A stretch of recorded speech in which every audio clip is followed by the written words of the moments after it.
بسم الله الرحمن الرحيم والصلاة والسلام على أشرف المرسلين. السلام عليكم. Bonjour tout le monde. Aujourd'hui, on va voir ensemble la solution d'un exercice sur la représentation des signaux particuliers en théorie du signal. Et on va commencer par le premier signal. Euh, c'est le signal règle de t d'amplitude égale à 1. Centré 1, donc c'était moins 1, c'est le centre, la période égale à grand T. Dans ce cas, pour représenter notre signal, on va commencer par l'amplitude. Donc, l'amplitude de notre signal égale à 1. Deuxièmement, nous avons le centre. Donc, le centre, c'est bien T moins 1 égale à 0, donc c'est T égale à 1. Pour la période T, c'est bien sûr, c'est entre moins T sur 2 et T sur 2, et on va mettre plus le centre de notre signal, d'accord? Donc, pour avoir une période qui est égale à T. On passe, deuxième signal, c'est la rampe T par l'échelon U de T. Toujours n'importe quel signal multiplié par l'échelon, ça devient un signal causal. C'est quoi un signal causal? C'est le signal défini de 0 à plus l'infini. Donc, voici la représentation de la fonction T par l'échelon U de T. Donc, est égal à 0, l'intervalle de moins l'infini à 0 est égal à T, l'intervalle entre 0 et plus l'infini. Maintenant, pour représenter T moins taux par l'échelon U de T moins 3, voici l'échelon U de T moins 3, c'est un échelon qui commence à partir de 3, donc est égal à 0, l'intervalle de moins l'infini à 3, égal à 1, l'intervalle de 3 plus l'infini. Donc, T moins taux, c'est une rampe, c'est l'équation d'une droite qui ne passe pas par l'origine, bien sûr. Donc, on peut avoir la forme suivante en rouge pour la représentation de notre signal T moins taux par l'échelon U de T moins 3. Maintenant, on passe à notre signal. C'est moins T plus 3 par l'échelon U de T moins taux par l'échelon U de T moins 3. Donc, voici l'échelon U de T moins taux.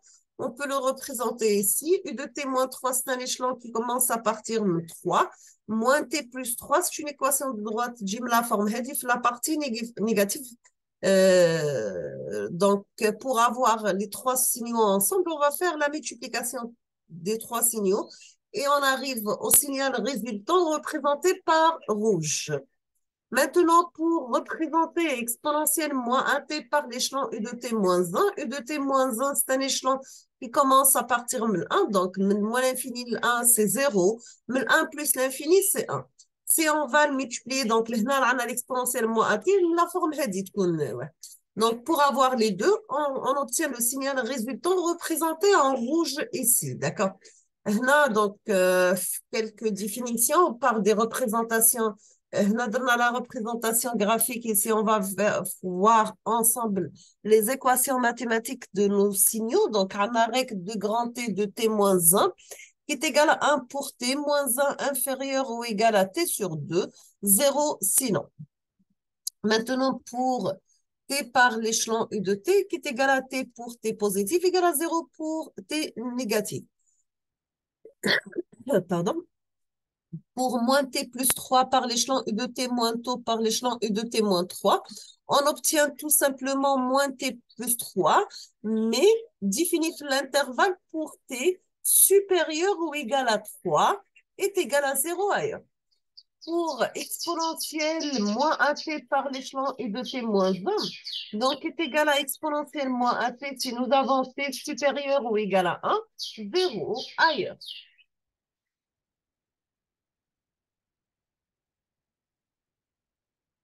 Maintenant, pour la solution d'un exercice qui demande la représentation de la partie paire et la partie impaire, que je fais la vidéo précédente, donc toujours n'importe quel signal x de t, on peut le mettre la forme d'une composante paire et d'une composante impaire.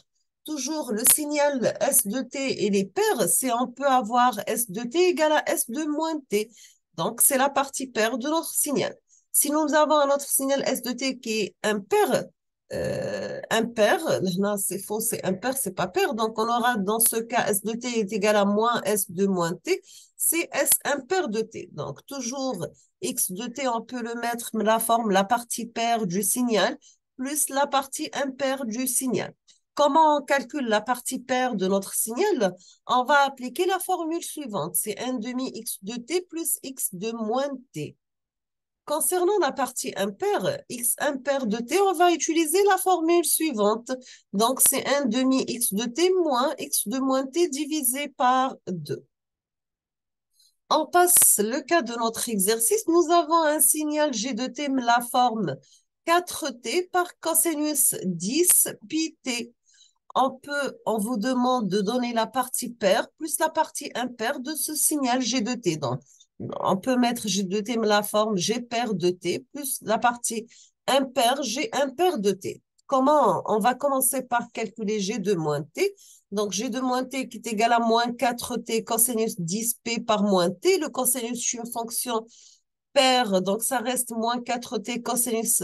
Donc, هنا cosinus p moins t, tout argent cosinus 10 pi t. تبقى لي غير le moins تاع donc c'est égal à moins g de t. La composante paire, comment elle est calculée? Donc, c'est 1 demi g de t plus g de moins t. Donc, ce sera 1 demi de g de t moins g de t qui est égal à 0 pour le cas à g de t égal à 4t cosinus 10 pi t. On passe la partie impaire. Donc, la partie impaire qui est égale à 1 demi g de t moins g de moins t. Donc, est égal à 1 demi de g de t plus g de t. Donc, ça sera 4t cosinus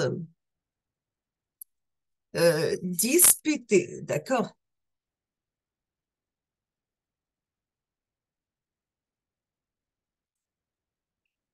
On passe à notre cas maintenant pour f de t qui est égal à 8 plus t au carré multiplié par sinus 32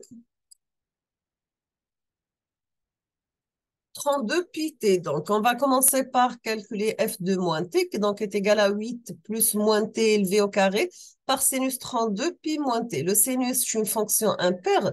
Donc, pour f de moins t, tous les 8 moins t élevé au carré, c'est t au carré. Sinus 32 pi par moins t, c'est moins 32 pi.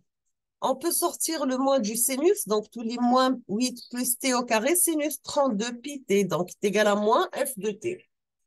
Donc, dans ce cas, f de t, c'est un signal impair pour t supérieur ou égal à 3, car sa composante paire est égale à 0. Et la composante impaire, f impair qui est égale à f de t, donc ça de Haslo à la 8 plus t au carré, sinus 32 pi par t.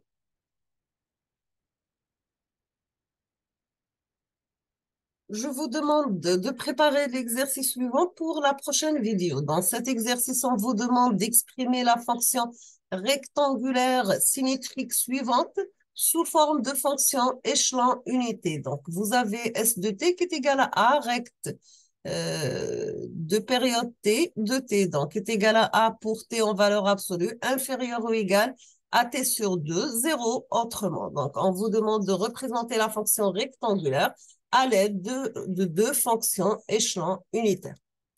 Nous sommes arrivés à la fin de cette vidéo. Je vous remercie infiniment pour votre attention. Comme toujours, n'hésitez pas si vous avez des questions et à la prochaine vidéo, Inch'Allah. Merci.